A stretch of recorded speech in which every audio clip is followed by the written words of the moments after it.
So, Max, let's have a little rewind of your story, if we can, and talk about how writing became something in your life. Because obviously, it's a big focal point, despite having many different directions in writing. I mentioned that you write comics, and you've written for TV, novels of different varieties. So, how did that become an interest in your life? Well, I think we have to go way back to the dyslexic, bad student child that I was. I have a learning disability. I guess now we call it a difference, Hmm. but back then it was called a learning disability, and it sure as hell felt like one. Uh, Dyslexia means that my brain is completely rewired than most other people in the way I take in information, and something wrong with that. But growing up in the late 70s, 1980s, uh, the education system was simply not made for me. And so I did not read for pleasure. Reading was a torture. And it was only later in life that I started reading for fun. But I always loved stories. Started with my mom reading to me every night. And my mother, we should say, was the actress Anne Bancroft. And so when she had to go away and make a movie, she would finish recording whatever book she was reading to me on audio cassette. So either way, going to bed every night, I got a story. And around the age of 12 or 13, I saw that some of my friends were writing short stories just on their own. I said, well, what class is that for? They're like, oh, nothing. I just wanted to do that. I didn't know you could do that. So on vacation once in Italy, I locked myself in the back of our cabana and I just started writing a short story. And when you're dyslexic and when you're also severely OCD and ADHD, your brain's always going a million miles a second. It was one of the first times in my life that I was able to live in the moment. Mm. And I knew that's where I wanted to live the rest of my life. So from that point on, I kept writing. And I was very lucky. I was very privileged and blessed to have the kind of mom who, A, understood I was dyslexic and fought with my school every year to try to craft accommodations for how to learn, and also to teach me the skills to get along. She said, look, if you want to be a writer as a living, you're going to have to learn how to write. And she knew that computers were the way of the future. So she forced me to take a typing class. She understood from all my testing that I don't take information as quickly through my eyes as I do through my ears. So audiobooks, she had all my reading recorded at the Braille Institute for the Blind in Pasadena, California, so I could listen. So she gave me tools to research and also to write. And the type of writer I wanted to be was when I discovered Tom Clancy at the age of 16. Mm. Because when you're dyslexic and school is your enemy, you don't learn a lot in school. But I was always hungry. There's nothing more frustrating than being a curious mind, wanting to learn, wanting to grow, but not getting it at school. And when I picked up my first Clancy novel, Hunt for Red October, when I was 16, I walked away from it so much smarter. And I thought, that's the writer I want to be. I want to be the kind of writer who educates as well as entertains. And so here I am. It's a fascinating story on many different aspects. I mean, learning just as you mentioned, typing with dyslexia. I mean, that's probably something not many people think about. They may think about reading with dyslexia or maybe writing. How tricky was it to learn to type with someone with dyslexia? Uh, well, it wasn't easy because my handwriting was atrocious. I mean, the funny thing is, ironically, about a week ago, out of a very circuitous route, because my wife is a playwright, and in the theater world, we somehow got in touch with my old kindergarten teacher, Wow. still alive, and she was the one who calmed my mom down because I was the one who couldn't read, and all the other kids could read, and my mom was panicked. And apparently, my teacher told me that I used to write with both hands. Wow. Now, my teacher somehow understood, was able to cut through the bull crap and understand how the world really worked. And my mother said, well, he can't do this, he can't do this. And the teacher said, don't worry, he can hire somebody to write for him. That you can hire. You can't hire someone to think. So my teacher was great at influencing my mom, who was very clear growing up about what the world can help you with and what the world cannot help you with. So my mom knew that eventually I could hire somebody to type for me, but she knew that in the beginning I would need to do it myself. And it was not easy. And I fought and I was angry. And my mother said, "You got to do it. I'm sorry. You just got to do it." Because as we all know, especially those of us who are parents, children can't always make the right decisions because they are children. So my mother forced me to do it. And I'm so grateful. I mean, you've got to look at that in the possibility that had your mother not been that amazingly supportive person that she was, do you think that you would ever have stepped into that world of writing if that hadn't happened? No, I think I would have stepped in the world of heroin. Yeah. Because there was nothing but frustration and low self-esteem. And this is the issue with kids with learning disabilities. The learning disability itself is actually a very small piece of the problem. The real problems come with the frustration, the anxiety, and the low self-esteem. Those are the kids that have filled our prisons here in America, because they never had anybody guiding them. Because the truth is, by the time I got to graduate school, the dyslexia doesn't go away. I'm still as dyslexic as I ever was, but I was able to manage the low self-esteem and the anxiety and the frustration and have enough tools that when I was getting my master's degree, dyslexia never really got in the way. It was a bump in the road.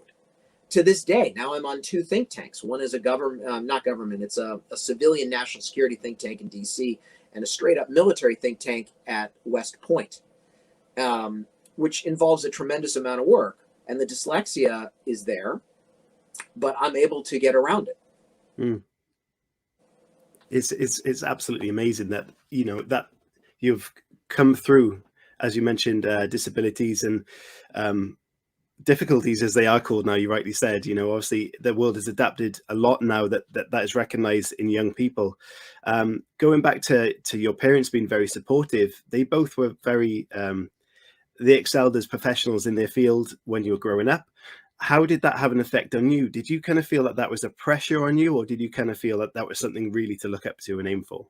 It was a pressure, but not a pressure to be exactly like them in their fields. The pressure was twofold. The pressure was on me to work as hard as them, because these are two very hardworking parents who grew up in the Great Depression, who are self-made millionaires. They started with nothing. My dad had his back teeth ripped out when he was a kid because it was cheaper to rip them out than to fill them. Wow. That's how poor he was. My mother's mother, my grandmother, used to always brag about how rich they were in the Depression because her father had a grocery store, so they never starved. That's being loaded in 1930s America. So the pressure on me was not to be lazy and mediocre, but also the pressure on me was to not let the world try to push me into being a junior version of them. And that almost happened several times. I mean, my first book almost killed my career because the world was trying to force me into a box, and it didn't fit. And the world didn't want that. The audience didn't want that. My first book, The Zombie Survival Guide, is what it says it is. Yeah. Is a book on how to survive zombies. Forget that the zombies aren't real. All the solutions are real. This is a hardcore, very well researched and detailed survival manual, regardless of whether the catalyst is real or not. Because even if you don't ever see a zombie, you're going to die from what the military calls second and third order effects: dehydration, malnutrition, accidents. So this book helps you deal with that. But my agent, the late Ed Victor, God bless him, loved me and fought for me, but never really understood what I was doing. And neither did my publisher at the time. So between the two of them, they were trying to market Mel Brooks Jr. writing a comedy book making fun of zombies. And which is not. Which is absolutely not. And it almost killed the book because the conventional press murdered it as an unfunny book, which it was not. So that was a fair cop, as you Brits say. And my tribe, the nerds, the horror fans, the people that I am one of, hated it because they thought Mel Brooks's Brat was taking a giant dump on something they loved. So I had to get rid of all of that, remarket myself. The pressure was on me to sort of market at the grassroots level, introduce the world to me and introduce the world to my book. I mean, it's very apparent in both World War Z and Devolution, and of course the Survival Guide, that all the dangers within those stories could be quite realistic. Depend if you even withdrew, say, the zombies or Sasquatch or whatever that might be. They're very realistic situations that, for example, with the COVID, had we gone into meltdown and panic, then even more so, then it, we could be faced with those situations. So is it your intention to deliberately make them so real that they could be transferable into the real life? Or is it just, you put that much detail and research in that you make it, the fictional side becomes almost reality as well, just to make it more realistic and gritty? No, I always I'm always fascinated by the real world. I think it's much Mm. more interesting than having to make stuff up. And even though the catalysts, even though the threat is fake, I always make my solutions very real, because really what you need to survive zombies or Bigfoot or anything like that is really what you need to survive everything else. Because I do focus on the second and third order effects of a disaster, which is exactly right. I mean, you look at COVID, I don't know how it was in the UK, but in the United States, the reason we were scrambling not to fill up our hospitals was because if that were to happen, if we reached critical mass, then we're not only going to start to lose people from COVID, we're going to lose people from any other problem, any other medical reasons. Hmm. So then the deaths would increase at a geometric rate. So I write about that. I write about real problems, but I always paint it with a fictional brush because also it's interesting and it's fun. And what I've learned is if you just lecture to people with the naked threat, you either piss them off, put them to sleep, or click the ego defense mechanism of denial. Well, that would never happen. So I do something fictional. It's fun. It's exciting. You take people on a ride. Some people are going to take it as just that, right? Oh, if the zombies happen or if Bigfoot attacks, that would be cool. But then some people will read deeper and say, he's not just talking about zombies and Bigfoot, is he? What advice would you give someone then who might find themselves in a similar position as you were, where maybe they've been signed by an agent, and they are pushing their book in a direction that they don't think that sits in? Have you got any advice for someone who's in that scenario? Well, I think you have to fight for who you really are, if that is what you intend to be. I mean, if you're the kind of writer who just wants to sell a book, and if someone says to you, well, if we take it in this direction, you'll sell more books. And if that person is happy with that and thinks, oh, well, and they could also write to that direction if they don't have any issues with it, that's great. But one of the reasons I had to fight so hard is because I couldn't even do what they asked of me. I can't be Mel Brooks Jr. even if I wanted to be. That's not who I am. That's not how I work. So trying to be Mel Brooks Jr. is a dead end. So I had to fight literally for my own career survival by being true to myself, because that's the only way I know how to write. Yeah. I mean, again, I mentioned that you write for written for comics, novels, screenwriting for the Friday night show. You mean writing for television for Saturday Night Live? Saturday Night Live, sorry, Friday night. That was my show. But basically, there's a different avenues of writing there. I want to know if you had to take one of those and only go in that direction, going down the line, and you could only write for either TV or film, comics or novels. Yeah. Which one would you choose and why? Well, I think I'm a novelist at heart. I think that's what I've always been. But there are sometimes stories which I don't think are served well by a novel. When I wrote the story The Harlem Hellfighters, which is a true story of African American soldiers in World War I, our own government set them up to fail. Didn't want them coming home as heroes, and God forbid inspiring other black people. But they did. They came home as heroes, one of the most decorated units in the entire U.S. Army. That had to be a visual story, because race is about skin color. It's about what you see. It's about the prejudice of your eyes. And if I wrote it as a novel, I think it would be too easy for people to maybe forget. But as a comic book, as a graphic novel, every single panel, every single picture on every single page reminds you, as it reminded these soldiers, they are wearing a uniform they can never take off. Yeah. Okay. What we're going to do is we're going to put part 2 on, and we're going to talk about your book, Devolution, which involves Sasquatch, which is very fascinating. So let's get into it.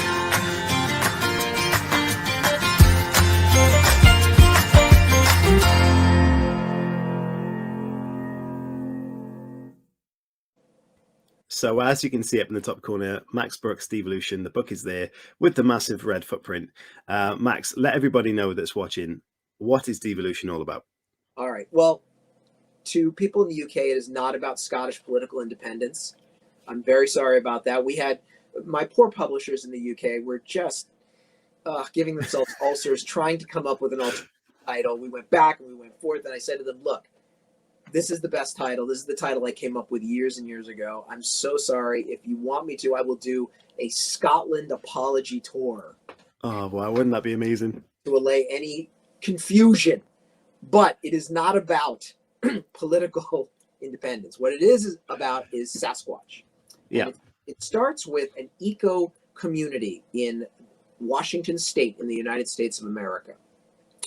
A very high-end, highbrow eco community. It is nestled in the Cascade Mountains out in the wilderness, but it doesn't feel like the wilderness because with modern green technology, these people can live an urban life in a rural setting.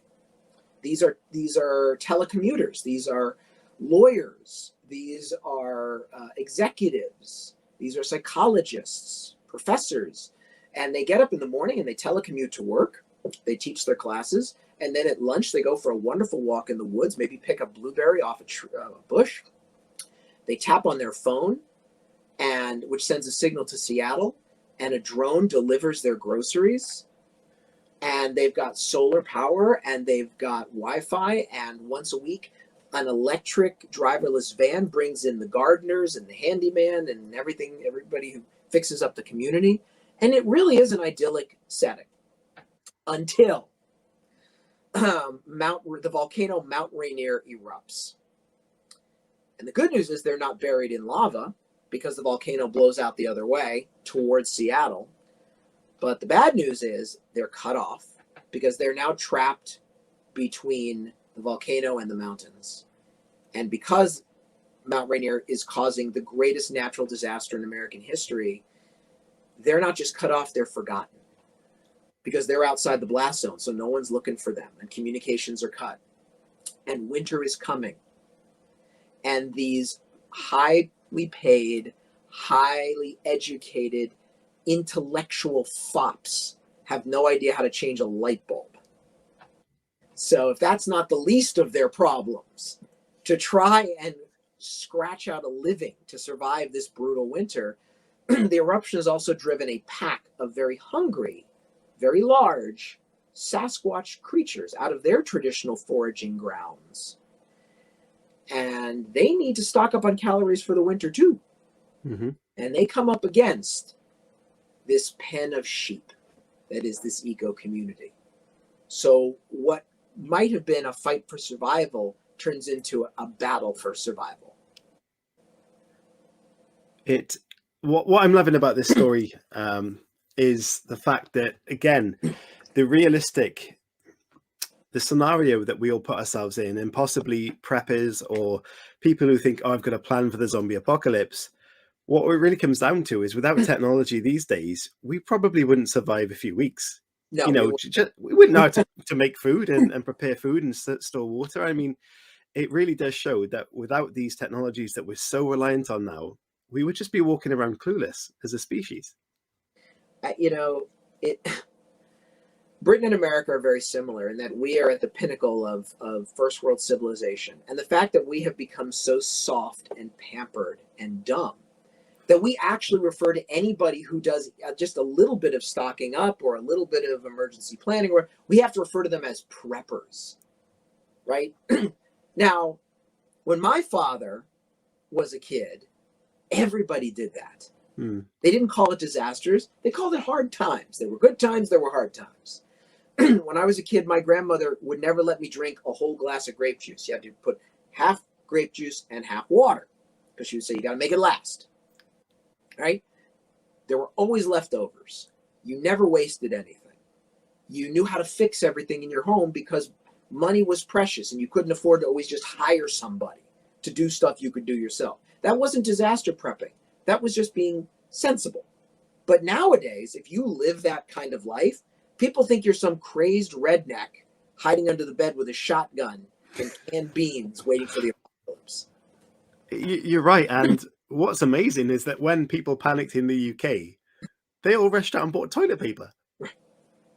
That is the most bizarre thing I can ever think of. It's something that you A, don't use to survive, and B, runs out anyway. But you're right. I mean, there was often times where I've put bottles of water in the garage, and I'm, discussing this with my wife as to why I'm doing it, and it's just a preparation of having bottles of water in case water supplies. And there was a reason behind that. But again, I was feeling unusual about doing that, and that I was doing something socially awkward. Oh yeah, I mean, and a few generations ago, every Briton knew how to get through the day and make things last. There's a wonderful exhibit in the Imperial War Museum, or it might be the Cabinet War Rooms, which just talks about food, right? It's not Mm. sexy and dramatic. It's not Churchill, with the big map. It's just about how do we make elderberry wine and how do we stretch out our pudding a little bit to last a week. Those little things that everybody knew how to do. And no one knows how to do any of that now. And let me just say for the record, I believe in globalization, right? I believe in technology. I believe in trade. I believe in going forward. I can't stand those people who glorify the past, right? That's no. I want an oncologist if I'm ever in the shower and find a lump on my ball. I want this. What I also want, in addition to all this wondrous technology, is a backup plan. Yeah. If I do purchase a driverless car, where is the kill switch in case it goes crazy or in case, God forbid, someone hacks it? That's all I'm asking, is just a backup plan and a little backup tech. I mean, that is a scary thought, because that is a very realistic thing that's happening very soon, right? And driverless cars, and the idea of hacking that is kind of a crazy thing when you're sat in the back without a driver. And that's that. And at this point, I have seen no evidence that the driverless car companies are planning for this, because part of my think tank work is going to these conferences and hearing about this technology. And Wow. scientists, techies, they're all positive. And when you combine that sort of myopic positivity with the nuclear power of capitalism, you don't want to be the guy in the room raising your hand saying, well, what do you do? As a matter of fact, in Devolution, I do have that story about the guy talking about hacking his hand to play the piano and talking about making a cyber suit. Mm-hmm. That was real. That was all real. I was there. I saw the guy Wow. demonstration. He talked about his cyber suit, how great it would be. And of course, being the dick that I am, I raised my hand and said, who's to blame if that suit is hacked? And the hacker tells that suit to pick up an assault rifle, because it's America, and walk down the street to the local preschool. Who's to Yeah. blame? And the scientist looked at me like, why are you even here? And he just said, oh, it's the hacker's fault. No responsibility whatsoever.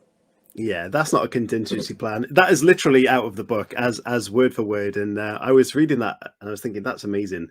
And I didn't realize that was a thing and that could be done. So wow, mind blown. Yeah, so let's get back to devolution, because that was a big segue there. What First of all, why Sasquatch? Oh, Sasquatch scares the crap out of me.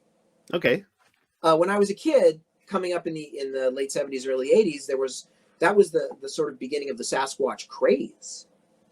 And they used to put on all these like faux documentaries on. And when you're a little kid growing up in a ranch style home with giant plate glass windows and the trees are rustling outside in the night, and your bathtub is built into the floor next to the window, what do you think's going to happen?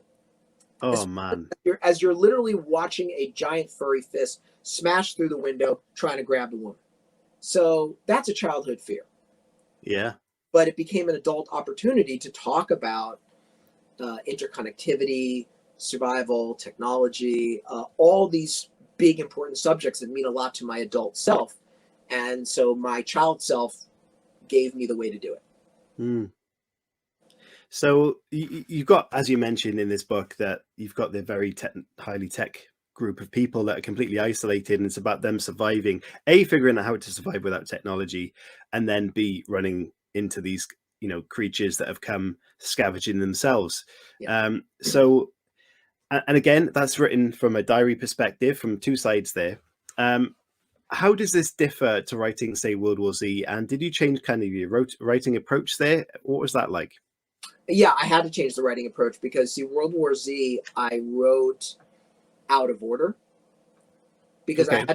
I had to do so much eclectic research for World War Z. Each story had to have its own amount of research. So they were all coming at me at the same time. So I wrote whichever story I thought was the freshest and hottest and begging to be written, which made the first draft of writing World War Z awesome.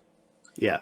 Second draft was a beast because I then had to put it all in order and get all the logic flaws right and the timeline right. And then sometimes I realized like I had invented a rule in chapters 3, let's say, that nullified all of chapter 6. Okay. So, like for example, in World War Z, I have the resource to kill ratio. Now that came later. That was one of the later chapters I wrote in the first draft as I sort of looked at the whole book and looked at the whole war and thought, oh wait, this is a war of resources. This is a war of numbers and a war of mass. So I have to make sure that the winner is very frugal. But then I went back and I had a whole thing on mines and booby traps, and I had all this wild technology which simply was not feasible in this war of frugality. So then what I had to do was take some of that chapter. I scrapped most of the chapter and took one little piece out about laser weaponry and put it in the chapter about making movies to boost morale, in which our filmmaker, says these laser weapons are completely uneconomical, but you put them on film and they pay tremendous dividends in lifting people's hearts. Now with devolution, I had to write it all in a linear fashion. Yeah. So, and all the research had to be done at the front end, and that made a tougher first draft. It made second and third drafts a little bit easier because I had a linear story to work on. So what would be your kind of writing process? Are you a big planner and a big plotter, or do you kind of write? I'm a huge, oh my God, right. For those watching, I'm going to turn the camera and you're going to see all Wow. the whiteboards. Yeah. That's amazing. Yeah, that's what I do. And there's two sides. So I have to plan everything, maybe because of my dyslexia, maybe because I don't trust my intellect. So I have to know where I'm going. Part of it is also because some of the research determines the plot. Yeah. I mean, there are little things like for devolution, I had to do everything. I did everything my characters did. And I am glad we are watching this. For your viewers, we initially were going to do audio, and you very politely said, can we please do video? Well, it's good because now you can see, like, this is one of the weapons I had to build to see if I could do it. Because if I can't do this, if I can't make this weapon with nothing but bamboo, the sobakiri, wire from a lamp, and a rock, then my characters can't do it.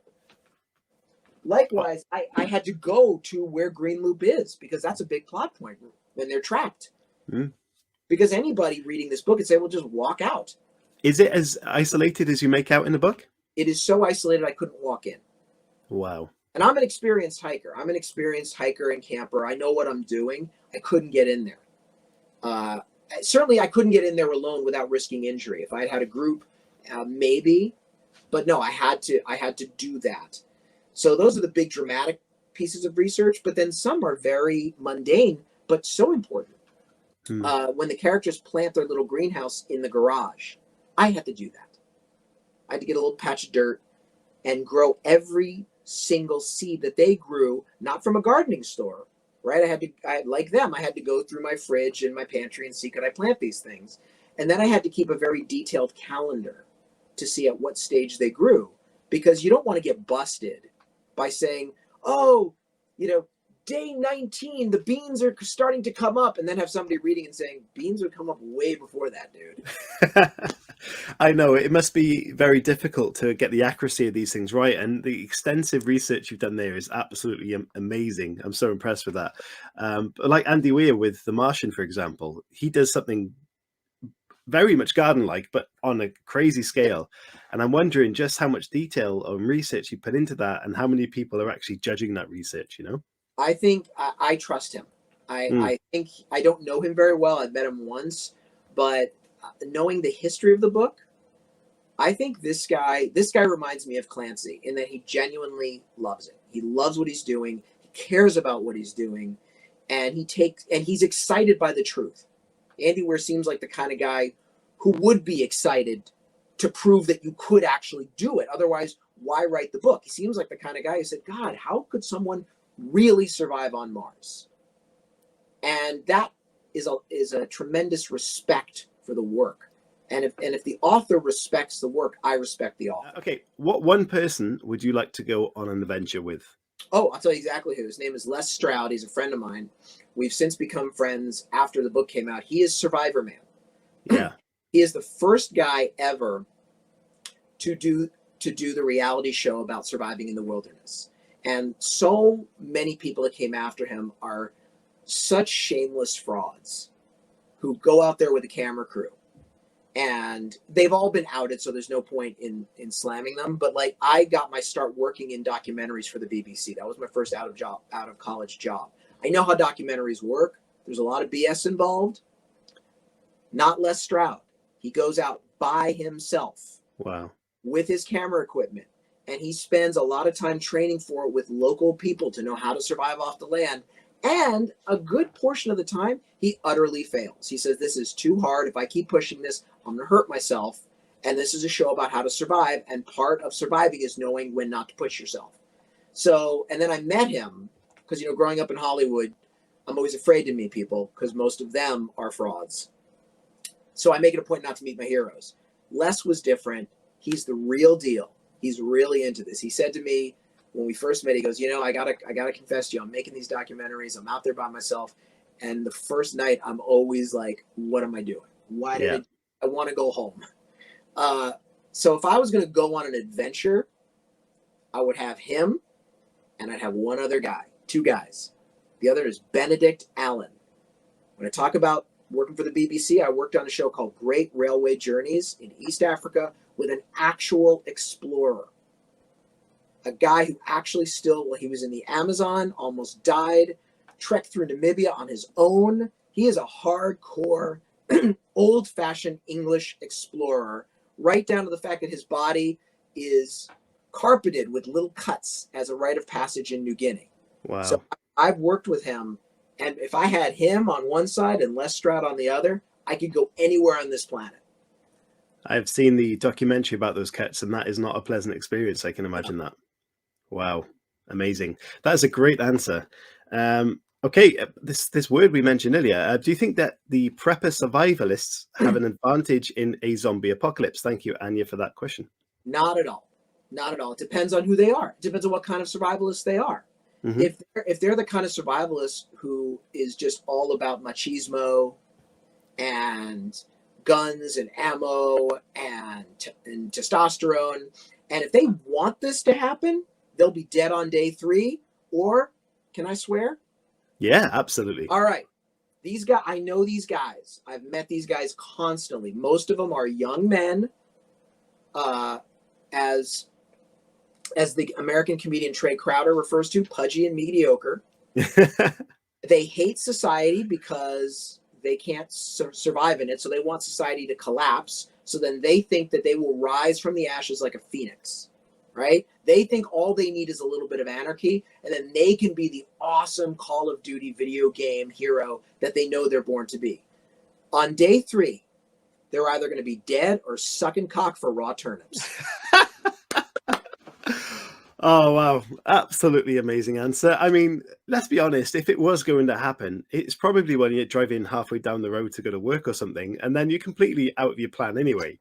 Right. Well, anybody who thinks that they're just going to blast and shoot their way out of it, I invite them to look at the average age of the average Somali warlord. Because you want to look at the zombie apocalypse, you don't have to look into my books or anyone else's fiction. Just look at today's failed states and see how long these tough guys last. Because that's you, buddy. Wow. What an answer.